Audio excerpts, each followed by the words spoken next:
Hello, everyone. Welcome to Popcast on the Rocks, episode 122. We're a podcast that talks about pop culture things that interest us. And sometimes there's whiskey. My name is John, and I'm joined as always by Andrea. How's it going? Pretty good, pretty good. It's kind of rare that we get these Wednesday nights together, so I'm glad this worked out. Yeah, yeah, that's right. Sports on hold, Right? farming on hold. So, Yep. Yep, it's all coming together for us. yeah, it must be my lucky coin, actually. Maybe that's what it is. Ooh. When Ashley was gone, she got me this Nintendo like chocolate egg thing that Okay. has, stickers in it and stuff, but it also has a coin and it features one of Ooh, my favorite Nintendo characters, Rosalina, like a nice. queen of the galaxy, basically. So it's my That's lucky coin. awesome. Well, Yeah. that's really cute and really funny actually because this past weekend we revisited the Ren Fest, the Minnesota Renaissance Hmm, Festival, and we took our daughter Everett for the first time, which nice. was awesome. We had a great day. Like we got there early. We were there for Canon Open, which we've almost never been there Oh, for before. Um, and we were kind of going throughout the day and seeing a bunch of different things, and then we happened upon the royal court and we met my friend Prince Edward, and as like a special first time at the fair gift, he gave her a little gold coin of the realm. oh, So, nice. yeah, so like both her and you got like special little coins this week. So, Except one of us is in our 30s and the other one is very young. yes, But one of us is 1.5, but no, it's cute. yeah, nice. I like So, it. yeah, so I Cool. guess I guess it's our lucky coins then, just bringing that Right. energy. What did it? Mhm. Mhm. Well, we'll hopefully continue the trend of luck here with a great episode of Mhm. Popcast on the Rocks. We're going to be talking, of course, about House of the Dragon. Mhm. Episode 7 is what we're on. So, the penultimate episode, I believe, of the season. We will be spoilery about that later. Mhm. And then few news stories, nothing crazy. A couple new things have been coming out that are pretty exciting, new releases. So we'll talk about that. Mhm. And before all this fun, let's talk about another kind of fun: drink holidays. Yes, yes, we've got a plethora, so I'll try to run through them fairly quickly. Of course, we are just wrapping up our couple weeks of Oktoberfest. That ended on October 3rd, but also right before the end of September, beginning of October, we had the 28th, which was Drink Beer Day, which I think is pretty simple and straightforward. Uh, Yep. September 29th, it was Coffee Day, and then closely followed on October 1st by International Coffee Day. So I Well. guess you could drink coffee and then you could drink international coffee if you want to. If you want to show how cultured and sophisticated you are, international Mhm. coffee. Uh, September 30th was Mulled Cider Day, which is very appropriate and very fall like. And then on October 1st, once again, sticking with our international theme, I guess, it was World Sake Day. And then Nice. it also, weirdly, was the beginning of a month called Sober October, which is Yeah. actually quite fitting for me today as I am sick, so I'm not participating in any other holiday. I So tried you have to a I tried to perfect excuse. I do. I tried to drink coffee this morning and it was just like not sitting well with my throat. So, Oh, really? me Oh, and tea, that's where it's at. okay. Shoot, where's International Tea Day when you need it? I know. I Nowhere know. to be found. I know. I guess the lucky coin can only get me so far. That's true. I mean, Yeah. really it's Mhm. Evie's lucky coin, so I shouldn't be taking advantage. Okay. Okay. Yeah. You go and snatch it up quick. This is mine.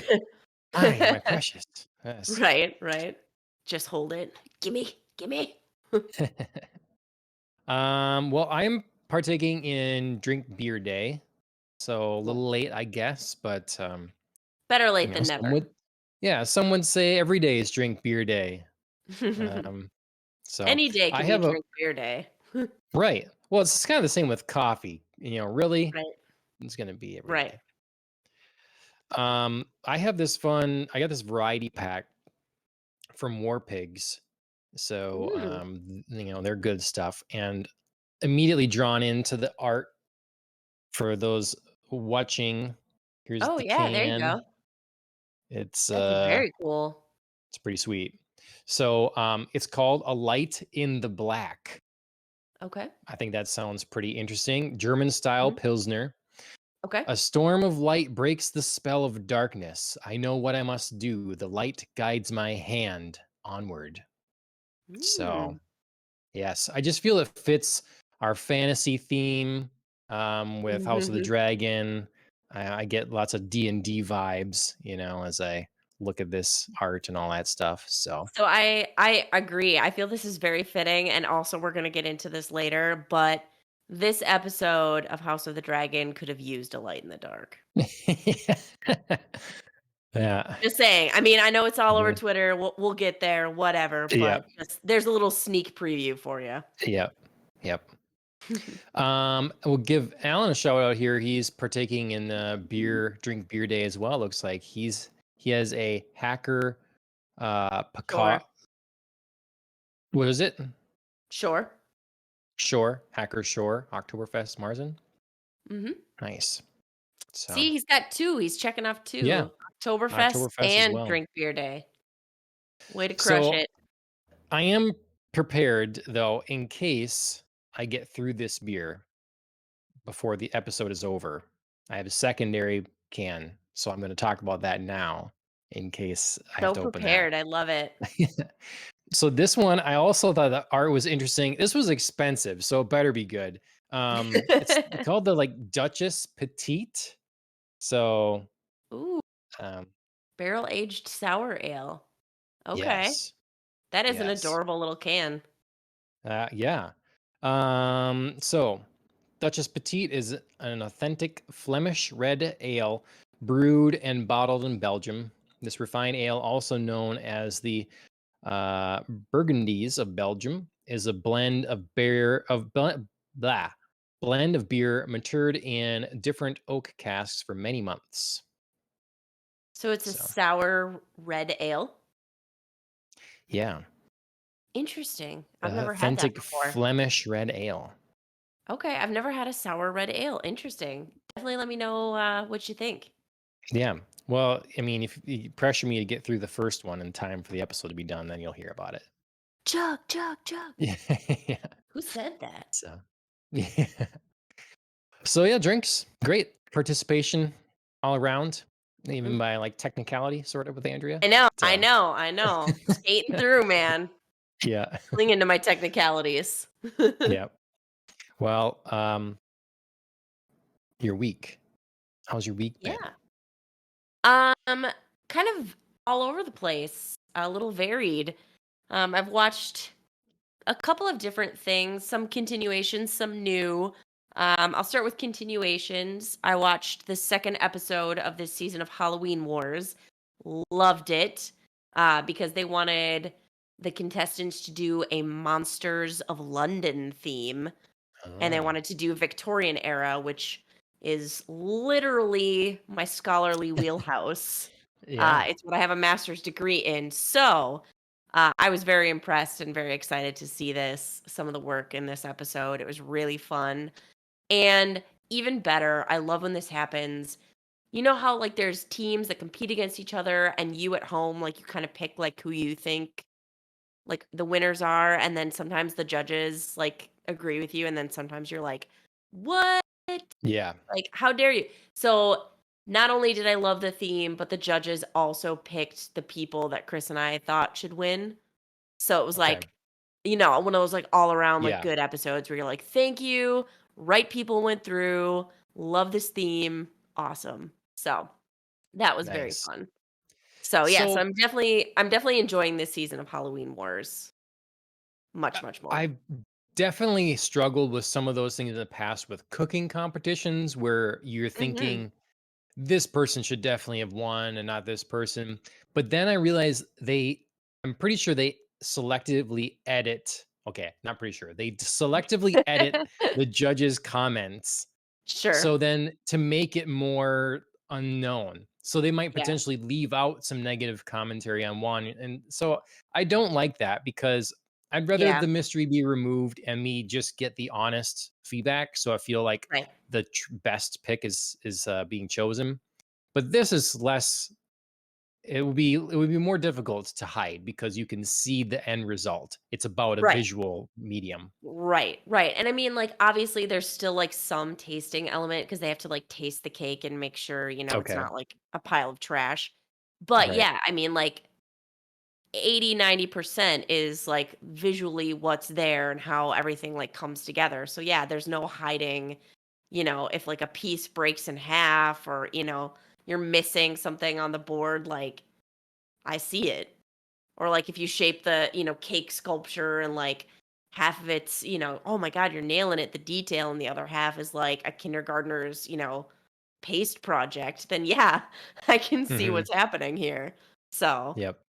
yeah, I do like this in that, you can most of the time just get the sense of, yeah, I know who's definitely like winning and who's just effing it all up right now. So Yep.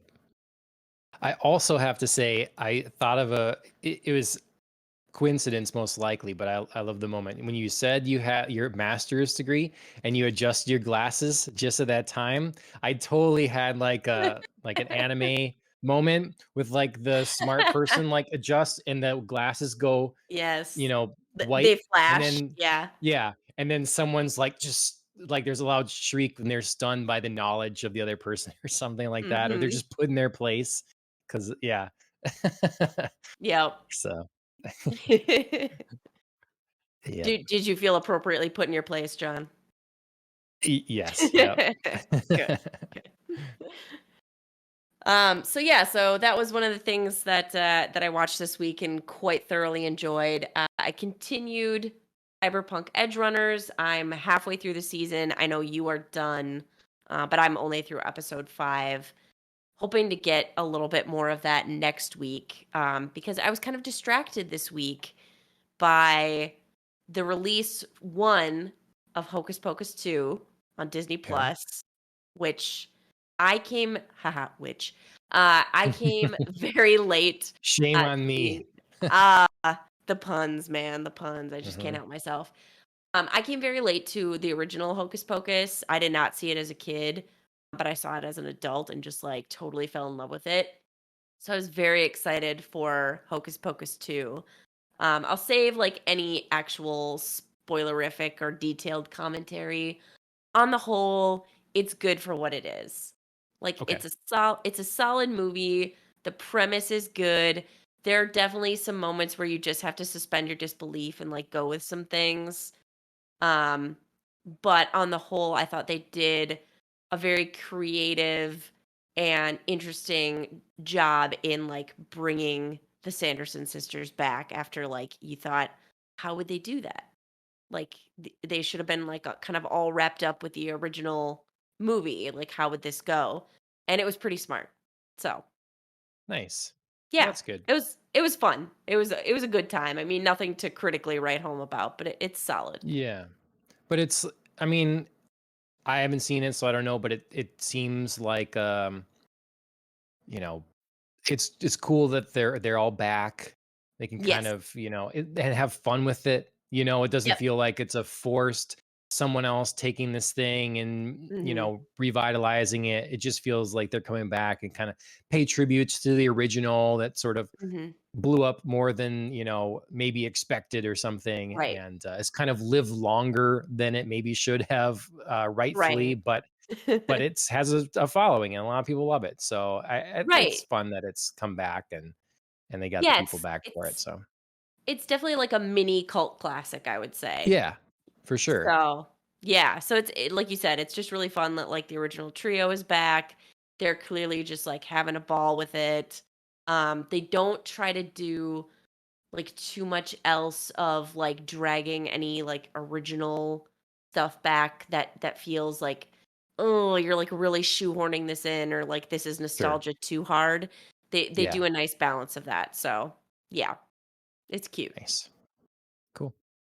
And then I started something else new, just kind of like by accident. I was on HBO Max's website to stream House of the Dragon, to watch episode 7, because I wasn't able to watch it live.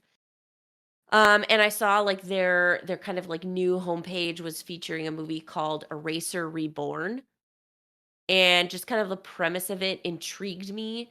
And I saw that this is technically a sequel to the original Eraser, which is a 1996 film starring With Arnold Arnold? Schwarzenegger. Yeah. Yeah. And I knew that it like sort of seemed familiar and I'd heard of it before, but I'd never watched it. So I started watching the original Eraser, with the intent now to like go watch Eraser Reborn too. So We both watched something this week that would be perfect for a retro rewind, kind of awesome. thing. I love it. Tell me yours. So, Cause yeah, that's I mean, other than House of the Dragon, that's what I've watched this week.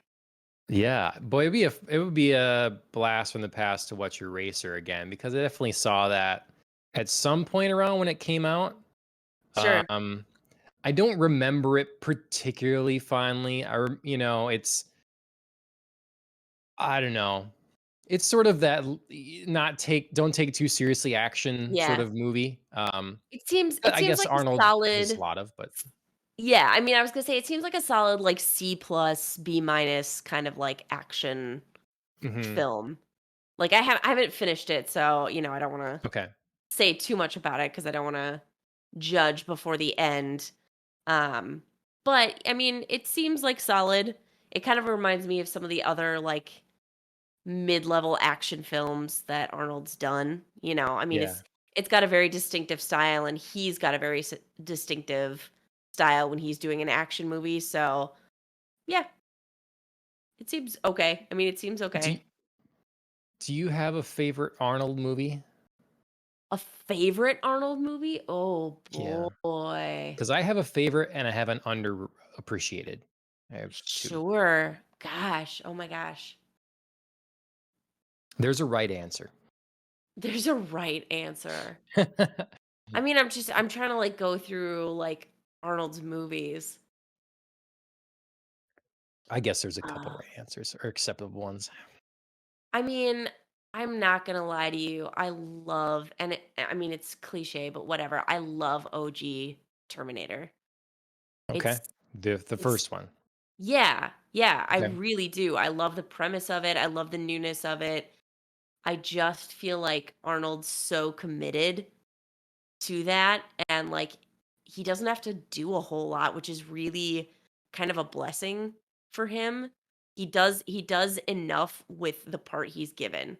Do you know what I mean? Like everything Mhm. feels like the right amount for everything that you take it seriously. Like I know Arnold now can be sometimes thought of like almost of a parody of himself, Right. you know, as an action star, but I just think like original Terminator is solid. It's a good pick, and what's interesting is a lot of people in this franchise think, okay, Terminator, great, but then T2, that's the one. That's the great Yeah. one. I And mean, it is, but also like it there were really great moments, and then there were really like just I don't know, over the top moments. to me, it mirrors Alien because you start with Sure. a film that feels more like a horror thing. And then Mhm. James Cameron gets his hands on the sequel and Mhm. makes it this really big action thing. It's too big. In first Terminator, you're underwhelmed, underpowered, you're running from this new Right. threat. Because in the Mm, second one, you the have the simplicity is protection the of beauty. yeah, With both of them, with Alien and with Terminator, the beauty is the simplicity in the original, and then the second, like, visually and partially conceptually stunning. Like, the whatever what is it, like, T-3000 or whatever? That, like, yeah, with metal liquidy. right. Hmm. Yeah, like, conceptually, that is awesome. Like, Yep. whoever thought of that and brought that in, like, that adds some real elements of like, oh shit, this is like a really unstoppable machine. Like, what are we gonna Right. do?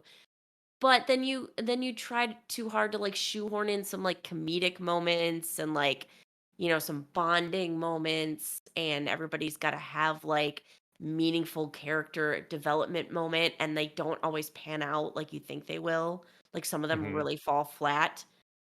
So, it just the sequels, I feel like, try too hard where, like, the originals just have, "I will tell you this very simple but effective story." Yep. Yep. Mini I rant. agree. So James Cameron, Yeah. ruining franchises left and right. Not ruining, changing dramatically. Just yeah, Um, yeah, yeah, overhauling and yeah, positive and negative. I mean, yeah. yeah. Hmm. Well, my favorite Arnold movie is definitely Predator. Whoa, Alan says you directed Oh, the first one. Oh my god, my entire theory is blown oh to my god. smithereens. He can do simplicity. I am shocked. Wow. Um, Also Predator is amazing. Yeah. If I hadn't said Terminator, I would love to say Predator. Absolutely. The original movie is so freaking good. Yeah, I don't have anything wrong with it. I don't have any complaints. Mhm. It's the best Terminator or best Predator movie, and the only one that needs to exist, in my opinion. Even though I there's fun to be completely had in agree. other places, it's No, the only one that need to be there. the original is so amazing. I haven't seen Prey yet. I guess one on Hulu or whatever. Oh, right, right, right. I haven't either. So I don't know I about mean, that. I still feel confident about original Predator. Hmm. Yeah. See, it's interesting. I guess I should have looked up who directed the first one. It just feels so different from Yeah. It feels from the second impossible that he one, did it. and so unlike other Cameron works. Maybe that's unfair. He did what I think True Lies and Titanic and I Avatar. Like do those like are all True different. Lies. Yeah, True Lies is a good underrated one at this Yes. point, or That's what I was gonna underappreciated. say for my underrated Arnold flick is True Lies. Nice. I mean, seeing what's her face in that role, like it's such a Oh, different. Jamie Lee Curtis? Yeah. Like Yes, that's a yes. great role for her. She does a really Yeah. good job. Um Well, and I feel like Arnold is doing some decent acting in that film. Do you know what I yeah, mean? I mean, yeah, yeah. And like I mean, it he's does never like strike that comedic thing with seriousness well, you right. know? Right, and he's never gonna be like an Academy Award winning actor type of deal, you know what I mean? Like, he's never gonna be like Probably not. Denzel just breaking out those dramatic moments, but, like, there's some solid acting chops there. This is, like, the right tone of film for him. Yep. Yep. My underrated though still think is The Sixth Day. That's Right. Ooh, That's got, I believe, Michael Rooker in there as well, and a okay. few other known people. It's would be considered kind of in the cyberpunk genre, I suppose.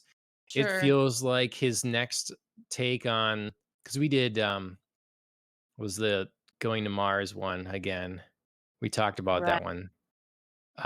Total Recall. Total So Recall. Yep, yep, yep, yeah, yep. it's like a more That's a modern thing good like one. that. It deals with cloning and stuff, and I haven't seen it in years, so Mm, it's possible I'd watch it now and be like, "Oh, that's really doesn't live up to what I sure. remember." But I always remember that one having like some emotional impact, and so he did well in that one. I Sure. That was a movie I always thought, Arnold's underappreciated as an actor. So, Yeah. but I'm sorry. Yeah, you were right. Michael Rooker is in this. And it's Terry Crews's acting debut. oh wow, okay, Yeah. yeah. Yeah. I love It's it. fun. I mean, I remember it being fun anyways, so I definitely recognize like the poster and trailer for this, but I have not seen it for sure. So I will definitely have to fix that. mhm. Well, I'm glad that, Alan's here to correct us because I'm sure there's Yeah. people like listening to our conversation there and be like, "What are you guys talking about? You idiots!" And well, Yeah. at least now their record can be set straight. Yep, So, yep. Well done, James Cameron, on the OG Terminator. yep. I knew he had some writing credit on that. I did not. I was totally not aware that he had directed it. So Yeah. good. Um, the retro movie I watched was in the spirit of Halloween is The Thing from 1982. So it's Nice. also like the 40-year anniversary Yes. then. Just Yes. happenstance. So yeah, I'd never seen it. Sure. Um, and it holds up in a lot of ways. It definitely Mhm. makes a person miss the um practical effects. They did Mhm. such a good job with the practical effects in that. It's pretty Mhm. crazy. And yeah, you know it's fake because it doesn't look super real, but you Right. also know it's actually there. Something is actually physically there. Tangible, So yeah. that's a Mhm. different kind of realism that's added to it as well. Yeah, for sure. So I don't want to spoil stuff for people that haven't seen this 40-year-old film, but I will say my gripe with it is how these people needed to stick together. If they all would have just stuck together, they could have gotten out of this much better, I I mean, believe. to be fair, how many horror movies can you say that about, though? But it's not an excuse. So I many. understand that. Yes. So That's what many. Ashley said It's just too. She's it's just a yes. common gripe, like, I mean, it's Yes. totally a legit one because Mhm. everybody does it in horror movies. They're just like, Yes. "Splitting up is a really good idea," and Yeah. you're always just like, "People," I mean, but it requires more from the writer in that case. So mhm, my thing would have been, okay, they're attempting to stay together, and now you have to come up with a way that they're forcibly split apart. right. And Instead I of can think of a volunteering. few ways. Yes. Mhm, Right. Don't just intentionally put yourself in a right, disadvantaged position. It has to be made done to you. So yeah. right. But I enjoyed it nonetheless. Good. So. Spy Family is back. The second half of the first season just started up Okay. on October 1st, so that's episode 13, and I watched that. It was a good first start, like picking back up kind of right where we left off, but enough of a sort of recap right at the beginning to fill a Mhm. person in quickly. And yeah, I want to see if this show is going to go more. Um, if it's going to have more meaning or impact somewhere, or if we're going to kind of keep getting each episode there's fun. It's fun. Mm, Each episode is fun and there's something entertaining that happens and it's well drawn and animated and all that. But like, are we going to lead somewhere that we have more impact, or is it not that kind of show? That's what I'd sure. like to know, because there is a lot of bebop sort of elements. Though it doesn't feel like bebop, there are bebop elements, and bebop does that thing where on individually episodes and things often seem maybe meaningless or just for fun or something, but ultimately you get beats that kind of progress a larger story that has a lot more meaning. So Mhm. I'm wondering if this show will have that as well. And then yep, you talked about Edge Runners already. Just finished that, so I'll save talking about that for maybe a review episode or something. Yeah, absolutely. Um, I'm kind of interested in going back and watching it in Japanese. Um, Okay. Watched it in English first time. Just not that I really liked the English cast, so it's not for any Yeah, I thought they problem did that I well. have with it. Yeah, just would be interesting to hear. Um, and then I also got and read Isom #1. I So yeah, excellent. it's the first, well, #1, it's first issue, but a first issue in the Rippaverse. So it's going to be the first book to begin expanding um like his own universe. And I'll read the thing at the beginning. I don't think anyone will care about that. Try to read it quickly. I'd like to thank everything single supporter, fan, and colleague that helped me make my many dreams come true. But this comic book venture is easily the most ambitious project that I have had the blessing of committing to. The state of the American comic book industry has been an unfortunate spot, and I wanted to be part of the solution. This subculture has given me countless memory stories and has been a bridge to lifelong friends. I will not stand idle as bad actors attempt to run it into the ground. So here's something for every longtime customer that went to the comic book shop every Wednesday, for all of the people that have watched their favorite franchises be hijacked, for each person that always wanted to get into an ever expanding universe but just didn't know where to start, and for all those that simply want to invest in creators that don't hate them. Welcome to the Ripperverse. This is the launching pad and just the beginning. I hope you enjoy Isom, the story of the other characters that are introduced, this story and the other characters that are introduced in this book. And it was a pretty quick read, but it's pretty sizable as well. Mhm. Um, I I think if I'm gonna rate it, I usually do I like the 5 scale out of 5, but it's Mhm. kind of limiting sometimes because I feel like I give things 4s a lot. And if everything is 4s. So I Sure. think this is probably like a 7 out of 10 for doing Okay. of a 10 scale for a little more nuance. The art generally is good, but it varies sometimes. I'm wanting a little more detail in places. It's the color is really, really good. The color and the choice of color in some scenes really like almost carries some of the art in spots. This comic, I think it gets ultimately a 7 and not higher because of it's a lot of setup. There's a Mm. lot of characters that are put in there. They're just kind of barely being introduced.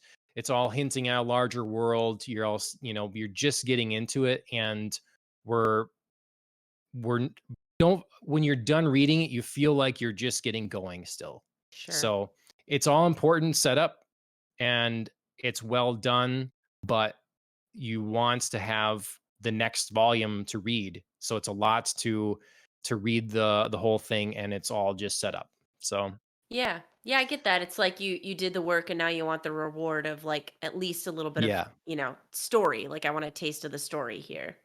Yep. And Yeah. you um understandably it's different when you're launching a thing, you're launching something. It's not You don't have any background lore or information baked in. So Mhm. you can't rest on any of that stuff. You do have to do that. You do have to build it. Um, and that's good. But I think the thing maybe missing there is something emotional or like Mm. gut wrenching or something to happen that really Mhm. draws you in while you're waiting for the next thing. I feel Sure. that with a lot of manga, like something really dramatic or large scale or impactful to the character or something like that happens to pull you in while it continues to world build.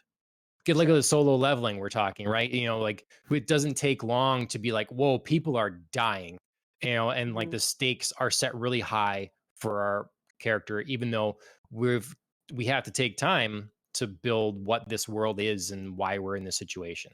So Right. Right.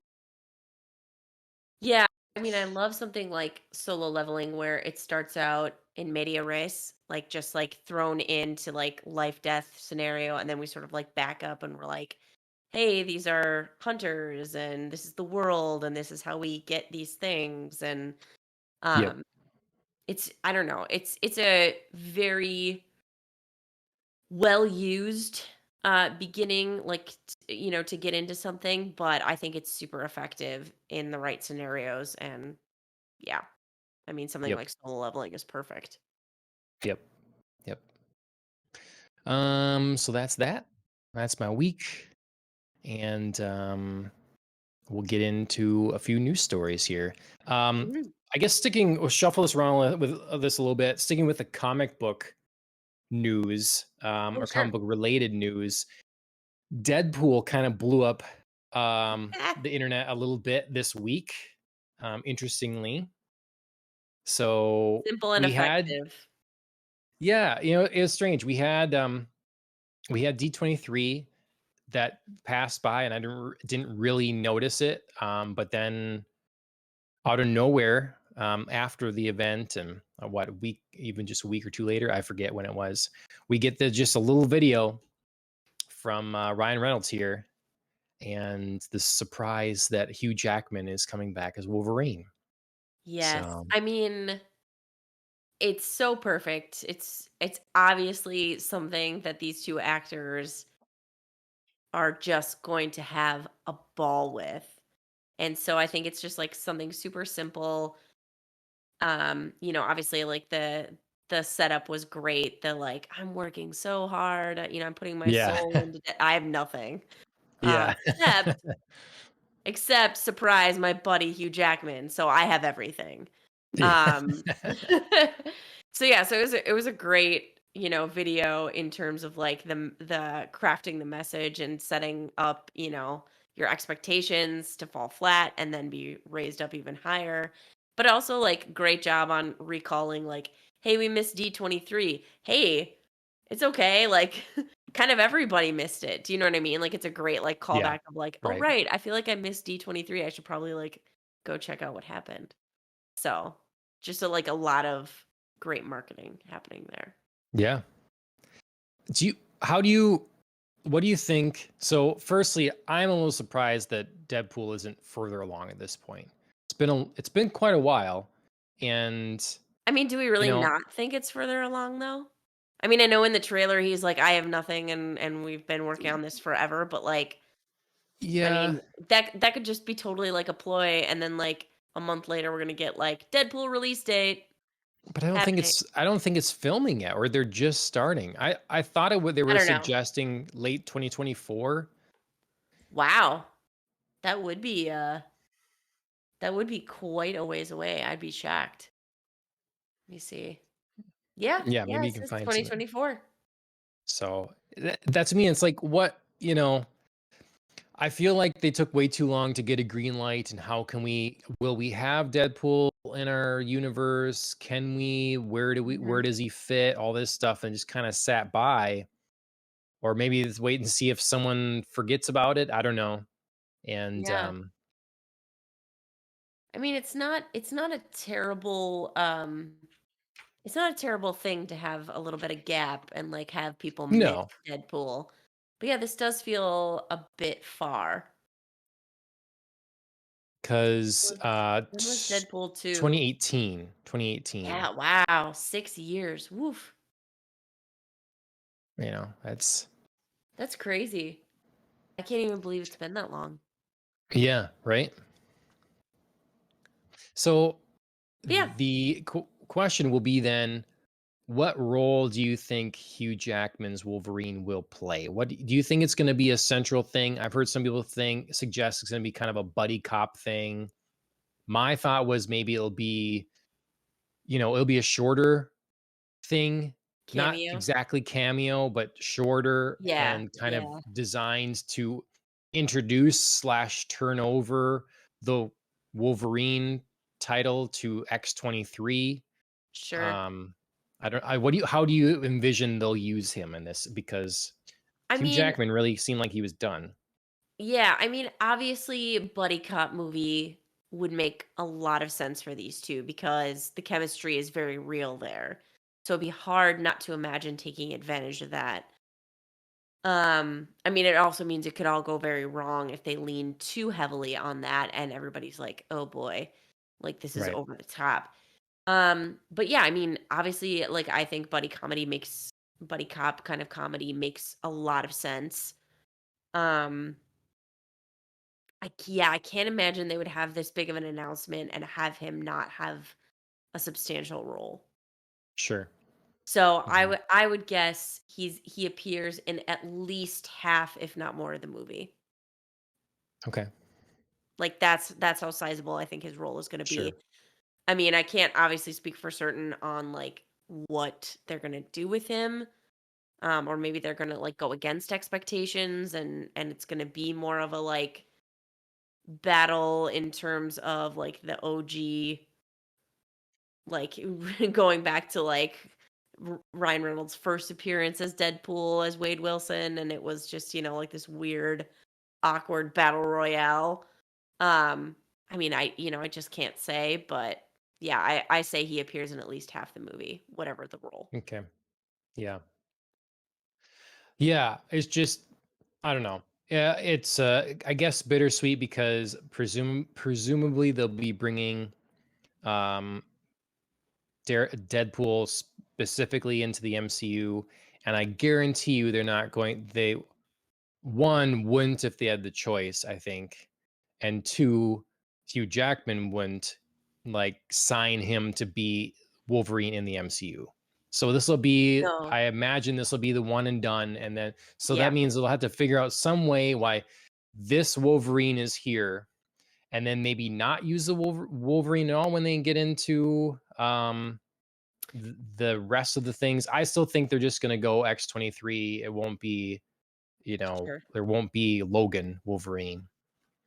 I mean, the nice thing about Deadpool, as we saw, gosh, I think in Deadpool 2, right? When he was like, when Deadpool was going through and like killing all the random like Ryan Reynolds, including the one that Oh, was was like, that the name? I wasn't that in Deadpool 2? Or where was Uh, that?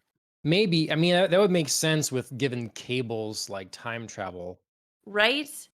kind Was of it ability. wasn't that part of So the movie? Like, where did he do that? Where he maybe. was just like killing random Ryan Reynolds, including the one that was about to do Green Lantern.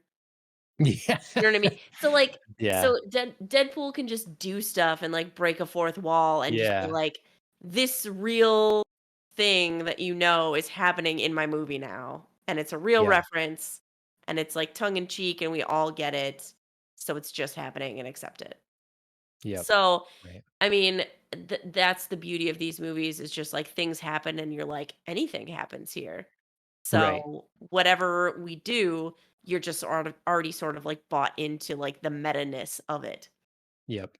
If there's any property with the way it has been done to just keep outside the MCU and have it be its own thing, Deadpool would be that thing. Right. So sticking on the Marvel track and comic books and Mhm. movies, the Blade movie. That had some unexpected news the other day, all of a sudden, as the director said, I'm done. Yes. So Staying on to they, EP, but he is not gonna direct anymore. okay. Yeah. I mean, I feel like this is going to become more common or whatever, or maybe there's just some directors that have this idea that they're going to come in and be able to handle a Marvel property, and really they find out it's pretty strict and rigid what they're allowed to do. It's like, no, we've kind of set in place this thing for you to do. We're expecting you to execute that thing, and then kind of, well, I kind of wanted to, you know, I thought I was making this movie, and you have conflict there, you know. Yeah, Um, well, and the other thing, I mean, it looks like from this article is that there's not a whole lot there to the script. And we were just talking mhm, about a couple of weeks ago about how like so many directors and casts and effects teams are being asked to film movies that are like basically half written and then they just make it up as they go along. right, And I just feel like maybe some directors just are like, I can't work like this. Like right, I need the A to Z, I need the plan, I need everything fleshed out. And Marvel, I mean, one, they're clearly flying by the seat of their pants and they're totally fine with just like, hey, big conceptual project, like go with it, run with it. Um, so one, they're totally fine with just things being conceptual. And two, they're on a very tight timeline for the amount of things that they're planning to get released. So they have no like wiggle room. I mean, some of the things are internal deadlines, I'm sure, and right. they could be moved if they wanted to, but they don't seem like they want to. So that I think is a lot of pressure for somebody to be under, and if you don't wanna work like that, then, I mean, Yep. get out because 'cause you're not gonna get, any grace from Marvel. Mhm. 'Cause, the question is, and I don't know how Hollywood is working with that right now, it if you sign up to do a Marvel project and it's no good, but you didn't have a lot of control over it, is that bad for your name? Or does that ultimately help you in the industry because you made a Marvel movie and you played ball. I mean, yeah, I feel Um, like just customer wise, if anyone pays attention to that, I feel like you can make a mediocre to solid Marvel movie, but you can't make a bad Marvel movie. sure. You can't make like Tank. You know what I mean? Hmm. Um, something like, I mean, I guess not an unpopular opinion, but like Thor: Dark World, eh, bad, Hmm. bad, bad. Or if I mean, and I know this is like MCU adjacent, but you can't make a Morbius. Sure. You can't make just like an absolute bomb like that and come back from that kind of stuff. So yeah, nobody wants to be the director who like bombed a Marvel movie because so Hmm. many of them are so solid to good. You know what I mean? They're not all good, they're not all great, but so many are just like solid enough that you just Hmm. can't be the person who fails. Sure. And if you don't have a lot of control over it and you fail, no And nobody's one's gonna you're nobody gonna says take the like blame. right, exactly. Nobody says like, "Oh, obviously it was the studio executives not giving you enough control." It's your Yep. movie. Yep. So, And yeah, what's his name? Marshala Ali, right? It's a Ali. Mahershala. Yeah. He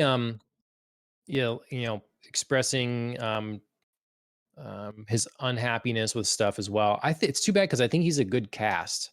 I think Yeah, I that's a good agree. cast for Blade. Um, Yeah, but yeah, I well, agree. we'll And see. I won't lie, I am just such a huge fan of the original Blade with Wesley Snipes. Mm, I am. I truly am. I love the original Blade movie. product of its time, but well But done, and so seems like so it. good for its time.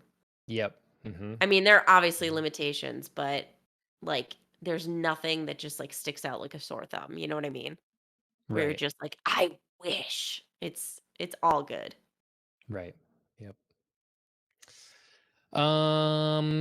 Well, in other, I guess, disappointing to some news. I thought of a transition to a different thing. Whatever. We're sticking with it. Google Stadia. Yep. Google Stadia, to not many people's surprise, I would say, is shutting down next Yeah. year. Yeah. Hmm. Made no waves. No one No, cared. no. They Nobody killed their cared. own game development studio a while back. That was Right. definitely, I mean, already from the get-go, I'm like, well, okay, this is Google. Are they going to stick with it? They like to not stick with things at times. So, Narrator um, hint, they were not. yeah.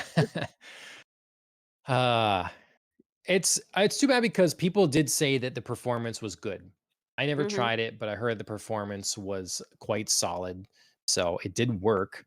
But I don't know. You get companies that just think they can, throw some money at something, and then when it doesn't perform within a short span of time, then axe it. It's like, what did you expect? Like, do you want to, as a company, do you want to be involved in one of the biggest forms of future entertainment in terms Mhm. of creating it and having a platform for it, or not? You know, like how invested are you? Are you gonna Right. do it or not? And Google's like, yeah, that sounds fun. Let's try it for a couple years. And then not fully commit at all, though. Yeah. Hmm. We're gonna, like, try it, but then, like, slowly back away from it, and then pretend like it didn't happen. Like, Yeah. I don't know. The wavering, the indecisiveness just kills me. Hmm. Hmm. Well, fortunately, anyways, all the players are going to be getting refunds. So anyone that did That's good. invest or jump in will get their money back. That's at So, least decent of them. yep. Speaking of some properties that some people wanted their money back for, CD Projekt Red's Yeah. Cyberpunk Mhm. 2077, but just in general, the company is in the news because they had a little, um, I don't know, showcase or whatever, and talked about their sort of future roadmap for the company and their games. Mhm. And what I was gonna say from the previous story is like speaking of biting off more than you can chew, because Oh, like yeah. Marvel's heavy schedule, CDPR has this roadmap that it's consists of a new trilogy of Witcher games Mhm. based on Unreal Engine 5, so a new engine for them. Mhm. A more mainstream multiplayer sort of focused ish Witcher world game, Mhm. a new IP that's Mhm. unknown to us, and then a sequel to Cyberpunk 2077. And And the another three Witcher games are supposed to all come out within 6 years of each other. holy Like the wow. trilogy done in 6 years. So That's insane. yeah. I see they have so I'm looking at the two related Witcher projects. One is the spin-off that they're going to develop. No, two outside studios are going to develop these spin-offs and built in Oh. the universe game. Oh. This is kind of like a weird way to say that.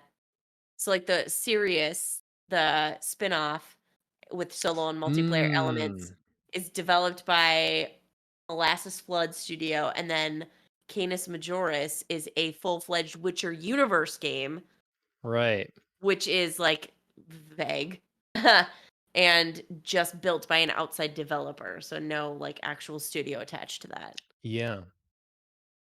It's So interesting. it feels unclear how much like Project Red will be involved or not in those.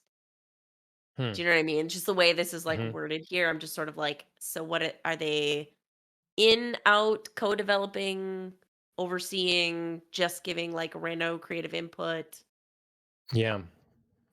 I mean, still, like, whatever level of involvement, I mean, they're still going to be attached to it.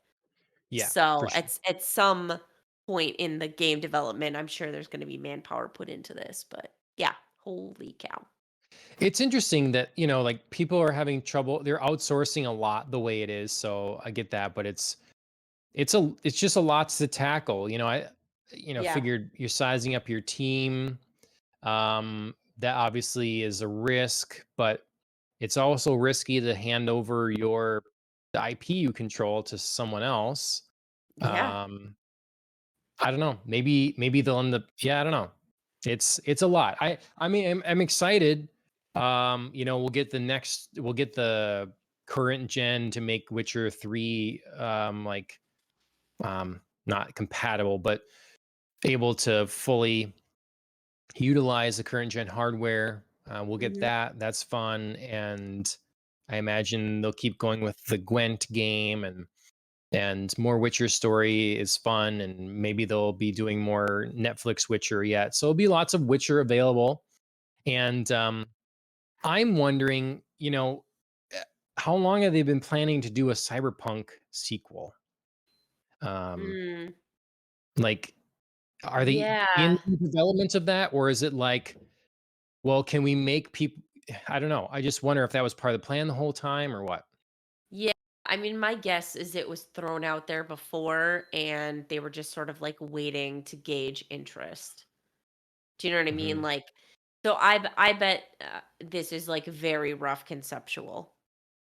Okay. Do you know what I mean? Like, we have a few Yeah. ideas kind of like left over. Let's do a broad sketch and then just like put it all on ice until we've recovered. Yeah. And now is like a golden moment. The sad thing for me is I would like to continue with my character and story from the first game. And with the way the game is set up and some things, I won't spoil stuff, I don't see that particularly as a viable option. Sure. You don't So think it's it's going to have likely? to yeah, so it's going to have to be all different. I really want a cyberpunk game that doesn't end, or at least doesn't end for a long period of time. Something that you buy the game and then there's continual expansions, whether they do it in a season thing or expansion pack thing, to keep kind of growing the world. because that's part of the thing we're going to get, everybody's will be attempting to do with metaverse, or is what you get with a multiplayer online game like World of Warcraft or something like that. You have it's continual world, and your player continues as well. So the Mhm. progression and everything, like there's no break point where, okay, that one's done now, I have to start over and it's different. I just, if you want to believe and fully live in this cyberpunk world, which I do, I'd like to just to have it to continue. Sure. And it doesn't have to be an online thing or whatever with other people. It still can be an individual single player game, but I don't know. Well, Don't know. you never know. I mean, we have no Yep. details about it, so Yep. you can I'm you can excited still nonetheless. dream. You can Yep. still dream at this Hmm. point. Yep. Okay, last bit of news before we get into some Yeah, pot speaking D. speaking of dreams, Jeff Bezos gambled on his dream. Yep. So there's this new I've been seeing a lot of talk about this throughout the week. There's this new, as far as I understand, new Nielsen. They do ratings and stuff for things, predict people's Mhm, viewership and all that. They have a new one for streaming services, and so mhm, um, as you know, it's again, we've talked in weeks past. It's very weird predicting how things do and trying to guess, because streaming services are not beholden to give numbers. So yes, everybody's trying to figure out how to manage this. And so third parties all over the place will make something, create some sort of calculation. And then there are so many of them, you can almost always find one. It's kind of like if you're launching a movie and you're putting your trailer out in while it's in the theaters, you can always find some comments to say it's amazing. You yeah, can always quote someone.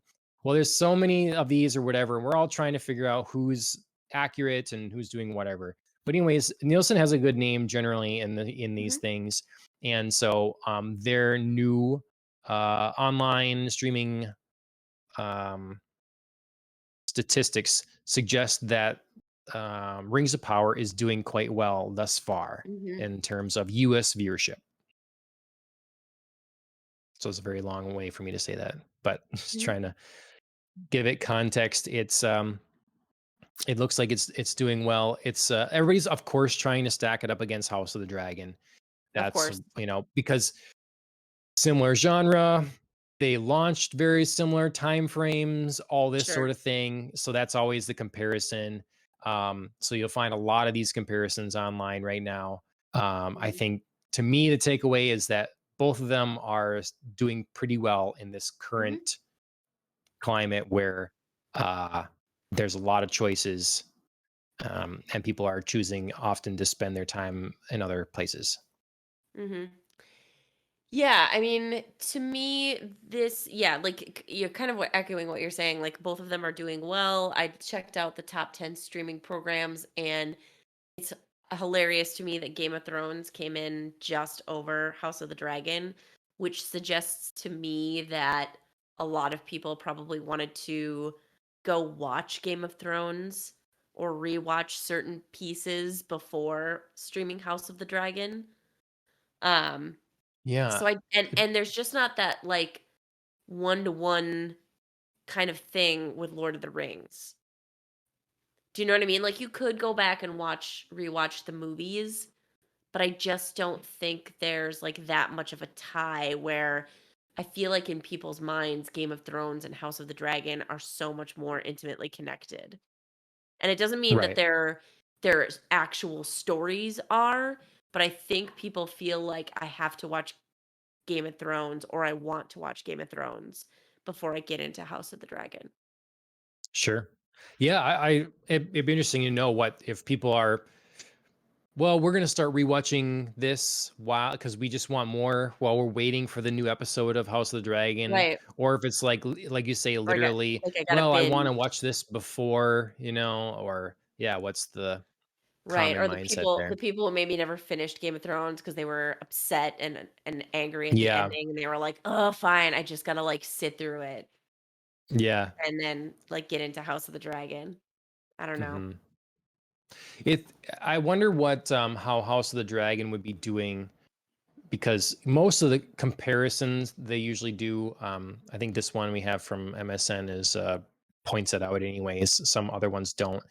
That the streaming numbers from this Nielsen one here is streaming. It's not accounting for cable or satellite. Right. So a big portion of House of the Dragons viewership comes from literal cable or satellite yet, which is, Right. predicted through more traditional means of viewership there, and like relies a lot on for ratings the first 48 hours or something like that, whatever it is. Right. Um, all that sort of thing. Whereas, of course, Rings of Power is only available on a streaming platform. Right. So if Yeah. the yeah. Yeah, I was just gonna say I mean, the article slant seems to suggest that like some sort of composite rating for House of the Dragon isn't really possible. You know what I mean? Because Mhm. obviously, like you said, the Rings of Power is only available on streaming, so you can't really do a composite there. Like you just get the numbers you get. But like, what would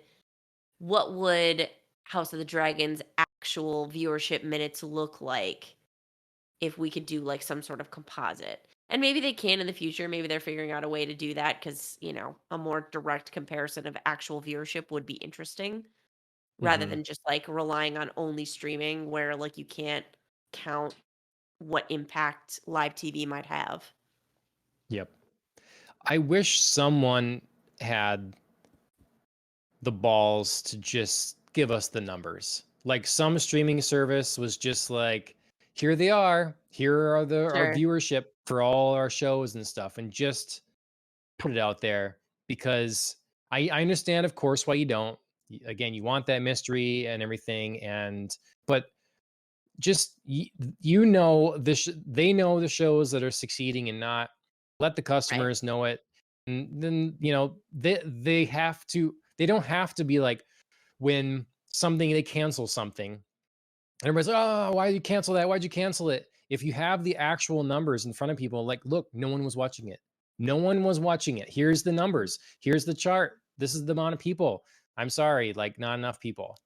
As a Yeah, I feel like that's not always the reason though, so that's why they don't wanna share exactly. sometimes. So this way they can still be like, "Well, you don't know," and people can speculate about it and they can cancel stuff, for any reason that they want to and pretend like, if Yeah. there's rumors circulating about the numbers, like, "Oh, that was the reason." Yeah. Well, yeah, I can wish all I want about that. Definitely never gonna Yeah. happen. So Unfortunately, yeah, um, not. But this is yeah. an interesting sneak peek into, what streaming viewership is focused on right now. Yep. Yep. All right. I noticed you didn't say you watched any more Rings of Power. Just didn't have time there. You're through episode 2, right? Yeah, yeah. Chris and I were going to watch episode 3 and then just kind of like ran out of time for sitting down to something that long. Yeah. Um Right. so we were planning on it, but then we had a busy weekend between some family parties and the Renaissance Festival and Um, Chris was on a trip this week, so we kind of fit in what we could where we could. So yeah, Yep. Yep. but yeah, planning Well, on getting back to it. um, that's Rings of Power. That's House of the Dragons. Some numbers. But the only number I care about right now is number 7. It's the most magical number, and it's the episode of Hot D that we were treated to this last week. Yeah. Um, Coming off of episode 6, we were both a little cooler on that episode. Hmm. Or just we seem to both agree that it was the weakest episode thus far, and Yes. also the cast change episode. So, but yeah, episode 7, did it pick back up, or did it slide further down? I I think in some ways it definitely picked back up. Because this episode felt very, we are ramping up to serious conflict because we are getting our kids involved in our conflicts now in very real concrete ways, not just like whispers and telling them Yeah. stuff. It's like we had an all-out kid brawl in Hmm. this Hmm. episode, so we could see how like the parents' behavior is affecting them and setting up um and we have spoilers up, so I'll say it straight out, setting up civil war to come. Yeah. Right. So, yeah, so I do feel like the stakes were growing in this episode for just like real meaningful conflict that is happening, even if it's still based, in my opinion, on a bunch of absolute BS. Like Okay. the root source of this conflict is absolute smoke and mirrors BS, but that doesn't mean that that can't have real ramifications as kids internalize this conflict and it grows and it creates incidents that are um more real to them. And I'm talking, of course, about like what one of the biggest things that happened in this episode is one of Allison's kids lost an eye in this kid brawl. Yes. And so that to me Mhm. is something that like obviously in future conflicts, that's something real and tangible that you remember. It's not just like I feel slighted by my friend because like they told a lie or they didn't tell me the full truth of something. It's like, no, I lost an eye, so Yeah. you know, this is real for me now. Yep. Um, I saw an article that I didn't read. I just saw the headline, and I thought the headline was interesting. Mm, Um, it was how millennial of me. It was like the show has like set the stage and has chosen a side. It's like y- y- it feels like the showrunners have chosen who the good guys are and who the bad guys are. Do you agree with that? Do you feel like the show and the story, like at first there's a lot is moving, a lot of great characters, everybody is kind of on the same side. And then, like you say, we're leading towards a civil war. Is the show choosing a side? is the show choosing a side? Yeah. Ooh, um, I feel like a little bit because I know I've chosen a side, and I feel like the show is slanted that way, although not fully committed. But Mhm. definitely, yeah, I would say a little biased for sure Okay. in setting up, I believe, the Targaryens, the full-blooded Yeah. Targaryens, um, as like our not quite heroes, but maybe like anti-hero s good-ish guys, because nobody's good Right. Yeah. in this show, and I do think that is something the show does well. But yeah, I do think the show is a little like biased towards the side of like Rhaenyra, Daemon, even Viserys to a point, because I think he's become a sympathetic figure.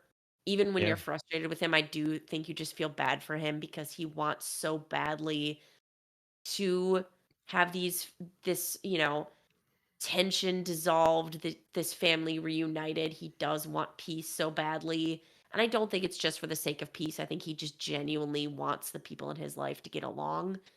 Yeah. Um, and suffers when they don't. So yeah, so I think even he's kind of become this like a bit pitiable but sympathetic character. Yeah. Yeah. I You do feel bad for him, and he's sort of the one that sees that this is meaningless. We talked a little bit about in the last episode how we needed to be reminded of the stakes and you know what's really at play here, and because otherwise it does feel meaningless. But at the same time, when we see this sort of civil war and this breakdown, yeah, I buy it as believable. As silly as it is, how many conflicts throughout history have been for purely emotional reasons or because someone wants their name on something, there's someone wants the seat of power or whatever. Just you imagine a family breakdown, family inheritance squabble or whatever. Well, now those make those people be the ones that rule over all of some Mhm. country, all of Westeros in this case. Yeah, yeah. I think this episode did a really great job because the last episode was just so much about like the nothingness of the conflict, and there wasn't any meaningful growth in it. And it just still felt like the same petty drama recycled 10 years later. This episode did a really good job of turning that nothing into something. Hmm. And like I said, kind of showing us the way that petty squabbles can turn into huge blowups when you pass it along to other people, especially your kids. Um, because this episode really reminded me of both the nothingness of like the beginning point of how like on for me on Alicent and the Hightower side, it's basically auto gaslighting Alicent into like being pitted against Rhaenyra. And there's really a lot of nothing there at the heart of that conflict. But when you say it enough and you believe it enough and you reiterate it enough in different ways and you pass that on to your kids and they internalize that and create an actual conflict, it's now something. Like Alicent Right. now has something to be mad about, which is her kid losing an eye, which is perfectly Right. legitimate. I mean, as a mom, like I would Of be course. absolutely livid. That is a real something that you can point to now, and that's a real manifestation of Alicent's fixation on Rhaenyra is going to kill my children if she ascends the throne, and her kids will attack my kids, and blah blah blah. So this is like basically auto gaslighting her into believing that, and then circumstances lining up to prove her correct, Right. rather than her fears actually being founded on anything Right. substantial. It's now like Yeah. the reverse. But that again, that doesn't mean it's not real for her now. Yeah. No, that's a good point. That's a good way to see it, where you can be worried about something that doesn't exist, or worried about a nothing burger thing. You can think of it like a conspiracy theory. You're super worried about something that is like, someone feels has no basis anywhere. And then something happens that for of no consequence to whatever was supposedly happening before, fits in well with that, With and that now it's narrative, yeah. real.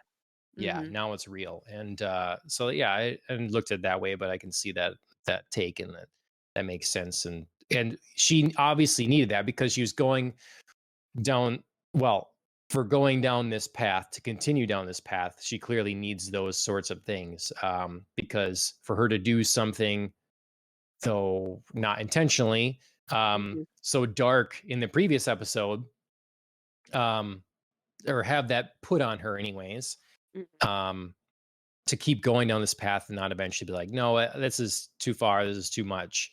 You're gonna need those things to keep you a believer. So, Right. Right. Yeah, no, now that like this conflict has happened, she has what she feels is like legitimate reasoning for, mhm, future transgressions or actions or, kind of escalations of however large this gets. I mean, Allison can now point to this incident as like this is my justification here. Whereas mhm, before, I think as viewers, we were very much like, but it's nothing. Like, right, you know? And I do still feel like, in a lot of this episode, the origination is still nothing, and we're reminded of that as, every complaint that, like, Alicent lays out during her kind of mini breakdown during this confrontation of, like, whose kids are you gonna believe? Um, and all of her, like, "My life is a trap, and I'm unhappy, and, all I have is my children." I mean, she blames a lot of it. She points to Rhaenyra as like the source of her blame because she's like, I got trapped in my life and Rhaenyra didn't get trapped in hers. This feels hypocritical. And so she fixates on like the fact that Rhaenyra isn't being punished for not doing like what was expected of her. But it's really all of this like anger and resentment and unhappiness with her life can just be literally laid at her father's feet. Yeah. because And she Otto is could the have one who would, not. right? She could have Sh not. right. So yeah, so like Otto is the one who pushed her into Viserys's bed. So there's step number 1 that you can be, angry at your dad for sending a 15-year-old girl into this mess. And step number 2, like, be angry at yourself. I mean, don't hate Rhaenyra just because she was strong enough to be like, I don't got to do what my dad tells me to do. I kind of want to do my own thing. And her dad was like, cool. Okay. Yeah, it's Like, sort of I mean, Vernier lucked out a little bit in the father lottery of like him being more accepting, but also sure. like Allison could have had a backbone, and also that's not Rhaenyra's fault that she didn't. Yeah, to me, I see it as sort of a lesson in the need for balance because both women are now into positions that are trying and difficult for them, maybe at least in part due to, on Allison's case, the stick to order and obedience and what's expected of you, that just blindly go along with that. And then on Rhaenyra's side of like complete disregard for all of that, that really Right. like kind of wound her up into a marriage that, she's now has bastard children. So it's Right. like on both sides, they needed a little bit of, you could have taken a little bit of each thing. You're like, no, for Allison, knowing kind of where, hopefully, obviously she's young, so there's only so much you can falter, but knowing where to draw the line in my obedience and my duty, what's too far possibly. And then with Rhaenyra, knowing, like, understanding the position you're in and the good fortune you have in this position, and like taking those things where they are, and then you know grabbing your freedom where you can as well. Somewhere in the middle here, they both could have been Yeah. a lot happier. Yeah, and this episode does set up some interesting concessions to some of that, where we get, several conversations between Rhaenyra and Laenor saying, we tried. She's like, I wanted to have your heirs. I didn't want to be put in this position. Like they clearly tried multiple times, Said a although few times, I'm like, that's not enough. right.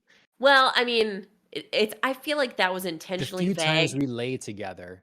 Right. I feel So like that was intentionally vague because we're still not exactly sure what went wrong. Like, did they, sure. you know what I mean? Like, could somebody not Did the act perform? happen or not? Yeah. Right. Like, did they try and give up? Did they try fully and nothing was happening? Like, I mean, clearly if somebody is not I don't know what you mean. You're gonna have capable. to explain. I don't Yeah, understand. right. Should I draw a picture too? Maybe use some hand puppets.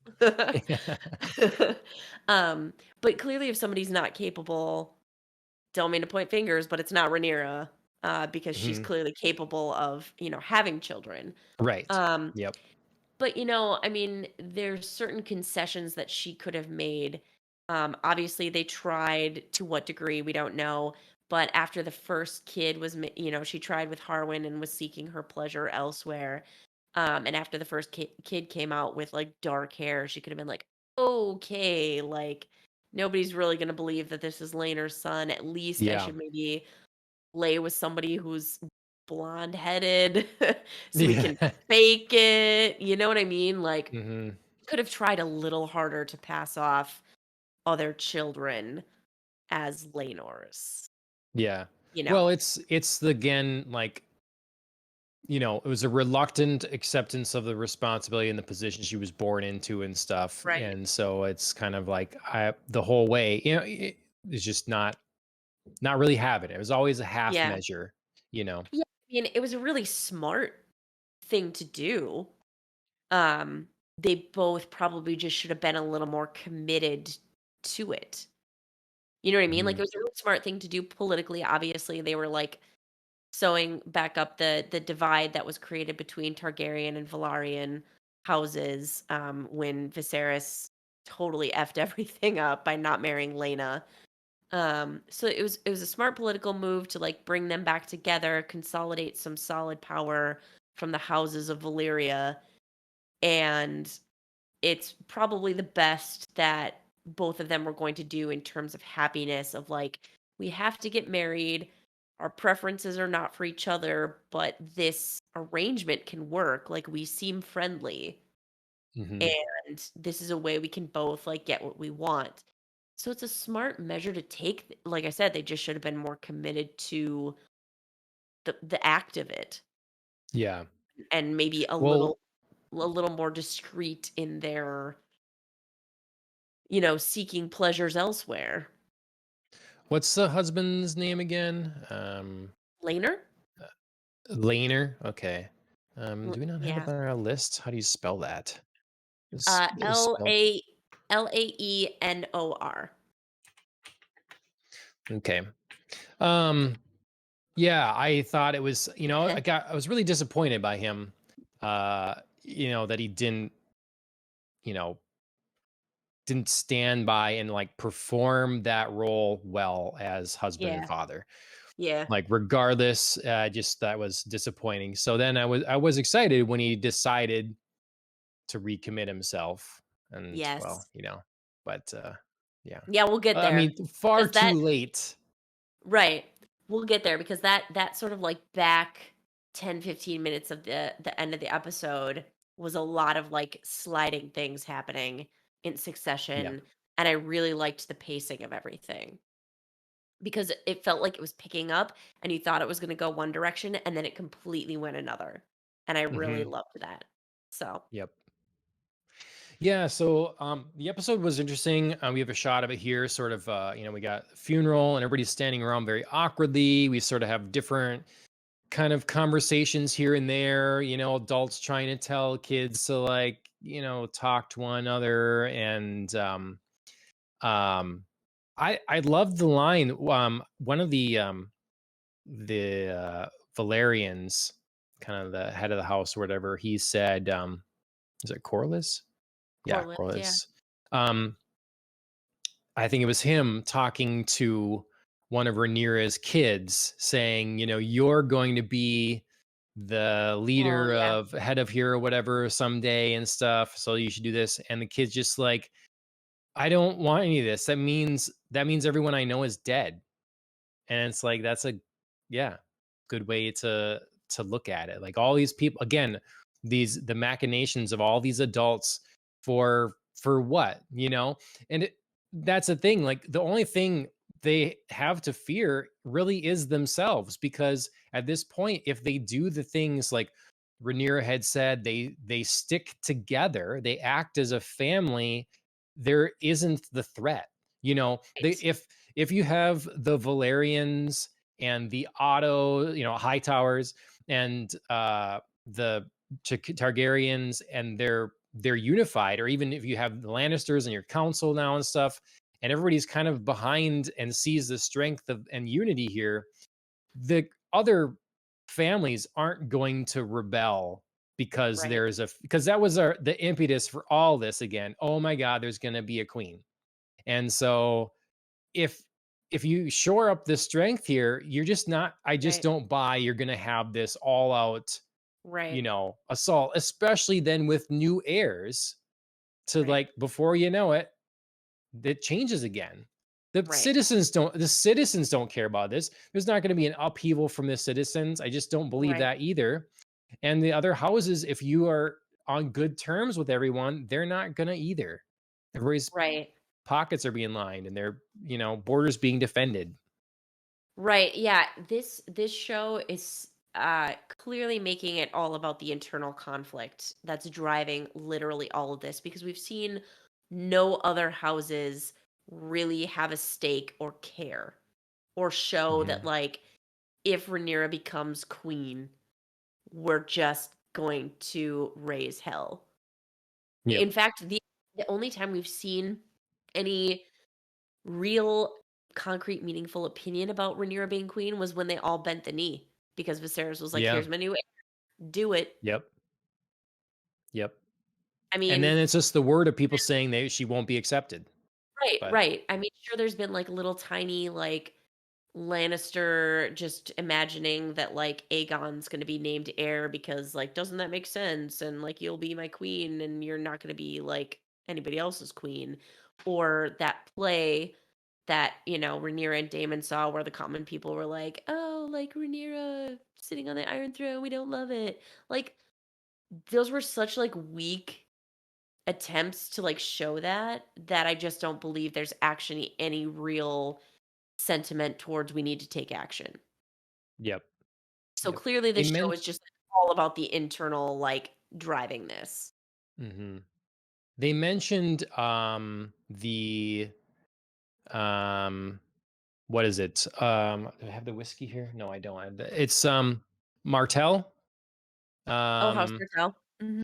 yeah, The I think they Martell, yeah. mentioned them maybe, and you can't trust them and stuff. So maybe they be some sort of threat. I don't know where they're at or how powerful, or obviously, do Yeah, they have the wealth that they do in Game of Thrones time, right. or is that not yet acquired? But yeah. But I think it is a smart it's a frustrating on one hand sequence of events because on the one hand we're all just like if you guys could just like get over yourselves, this would be Hmm. fine. On Yep. the other, it is a good way to differentiate this show from Game of Thrones Yes. because Game of Thrones was all about outsiders vying and Yes. different houses vying for power, and this is literally just like internal civil war ripping each other apart. So Yep. it is on the one hand a good thing, on the other, like it does struggle sometimes then with a believability because you're so focused on these families that it can be a little bit detrimental to not show some outside perspectives. Yep. Yep. But I mean, like I say, I do, as long as there's the right reminders here and there, I do completely believe it.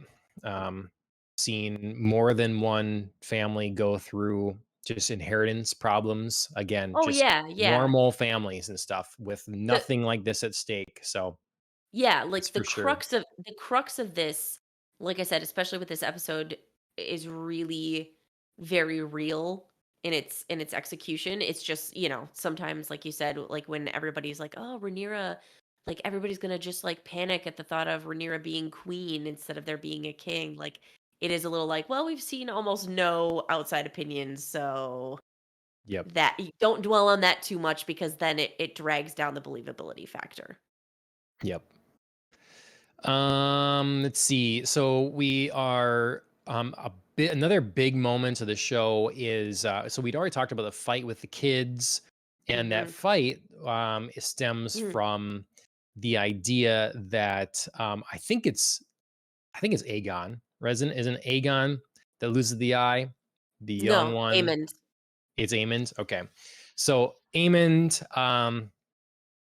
going and kind of mustering the courage and the confidence to approach the like largest living dragon or whatever and manage to claim it, Yeah, essentially.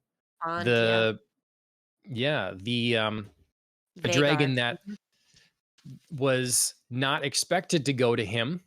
Mhm. um what do you think of this move? I mean, do you feel the kid is like, well, I'm gonna take this dragon from my cousins here or whatever?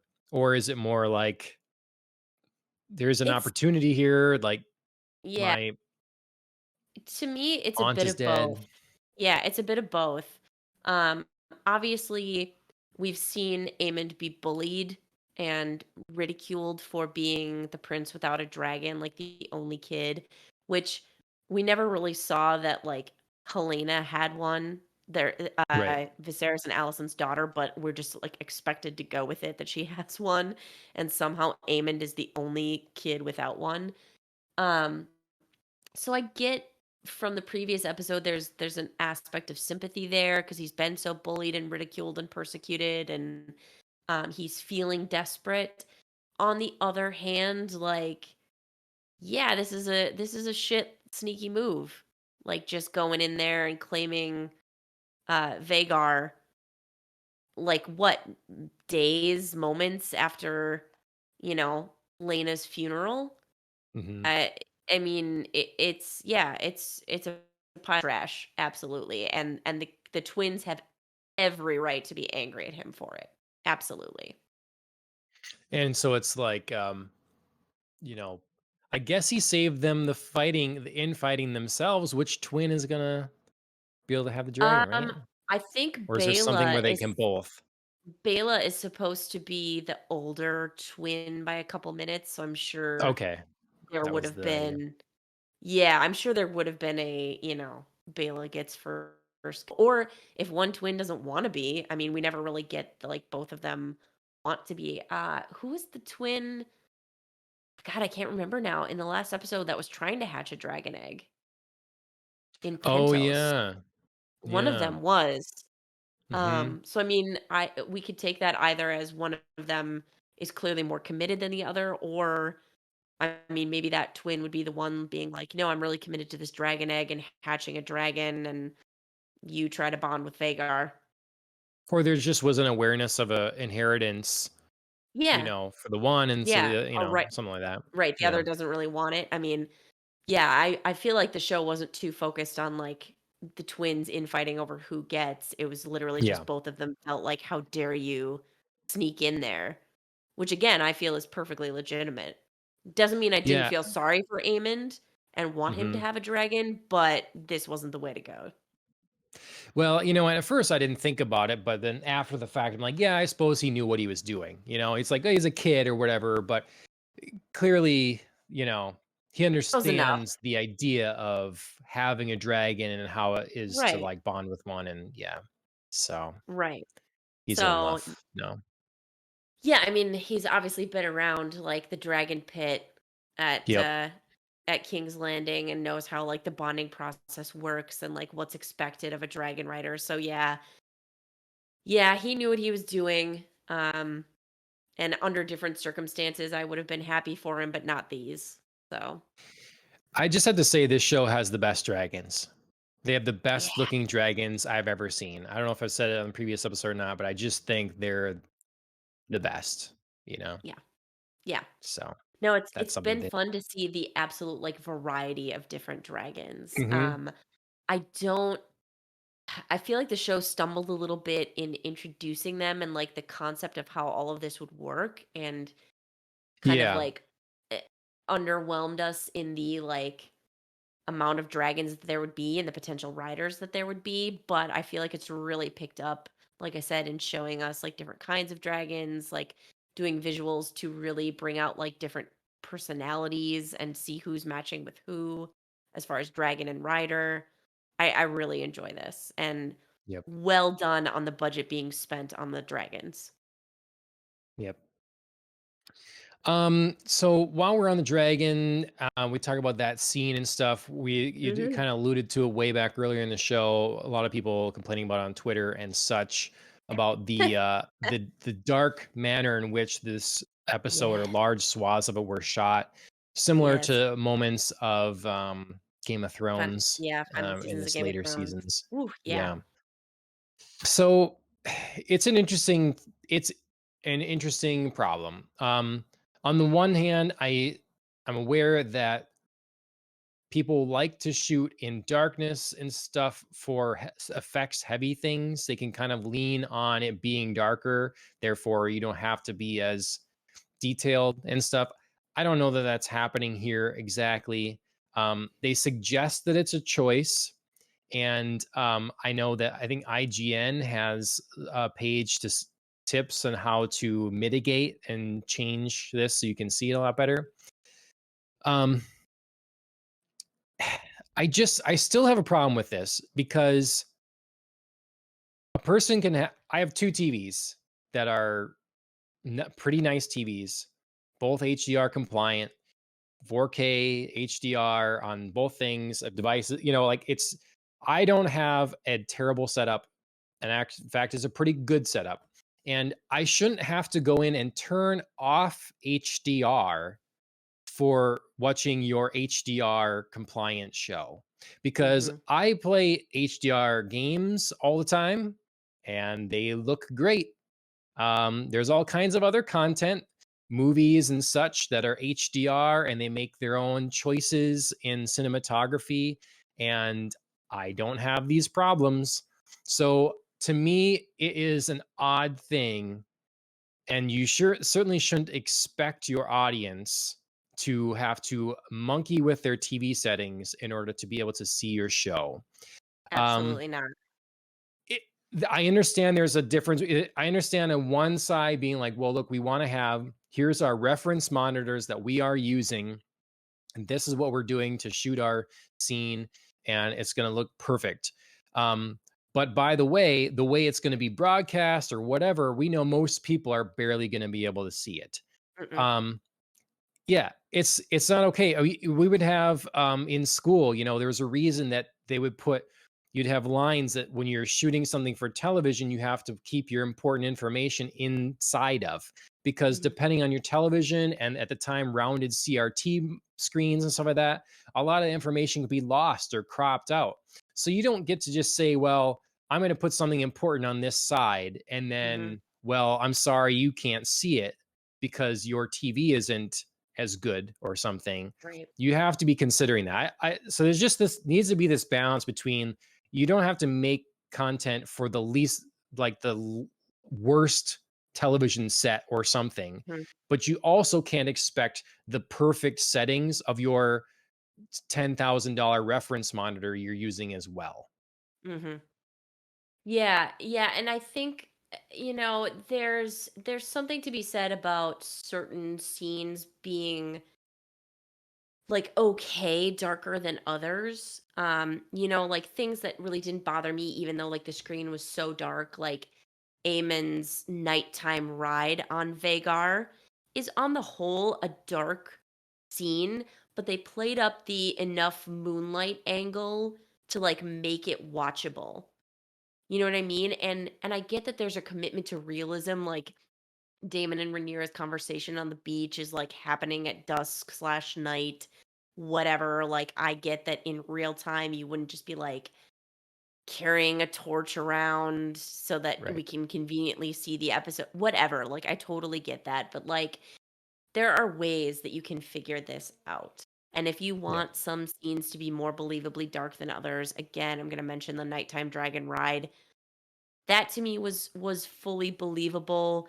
I had to strain a little bit, but also it felt like, like I was on Eamon's journey of like I'm in the dark. I'm on, it's at night, like this huge dark dragon, this huge dark night.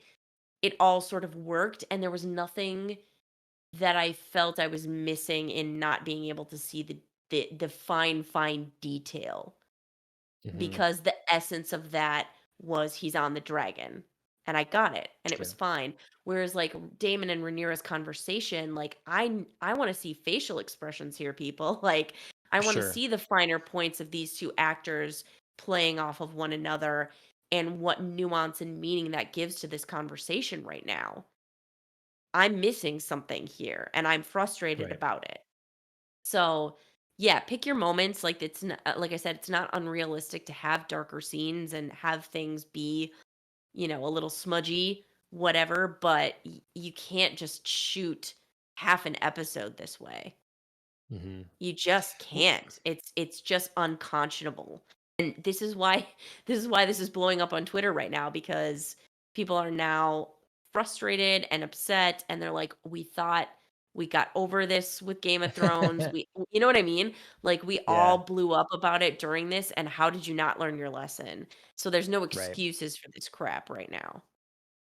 I wonder, because the other thing that strikes me is it's not crushing the blacks. It's like not even getting that. It's just monotone dark, It's nothing. you It's know, just nothing. Yeah.